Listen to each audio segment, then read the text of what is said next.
ወደ አላህ ማንነትህን አሳይ። ወደ አላህ ማንነትህን እኔ እንደዚህ ነኝ ብለህ ንገረው።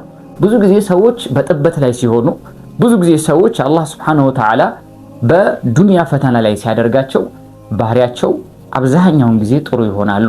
የዛን ጊዜ ግን ማንነታቸውን እያሳዩን ነው ማለት አይደለም።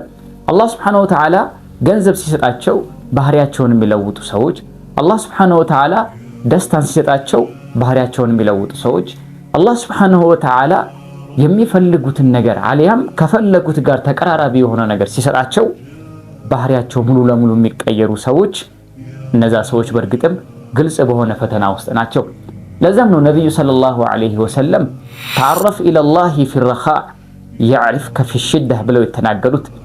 አላህ ሱብሓነሁ ወተዓላን ሰፊ በሆነብልህ ጊዜ፣ ዱንያን ሰፊ ባደረገልህ ጊዜ ተዋወቀው። አላህ ሱብሓነሁ ወተዓላ ጤና ሰጥቶህ በጤንነትህ ተዋወቀው። አላህ ሱብሓነሁ ወተዓላን መስጂድ መሄጃ ሰዓት ሰጥቶህ መስጂድ በመሄድ ተዋወቀው።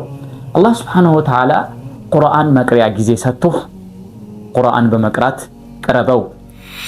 የዕሪፍከ ፊሽደህ የዛን ጊዜ ጠባብ ዱንያ ቁርአን መቅሪያ ሰዓት በማታገኝበት ሰዓት፣ ሱና ሶላትን መስገጃ ሰዓት በማታገኝበት ሰዓት፣ ምናልባችም ገንዘብ አግኝተህ ገንዘብ በምታጣበት ሰዓት አላህ ሱብሓነሁ ወተዓላ ያውቀሃል።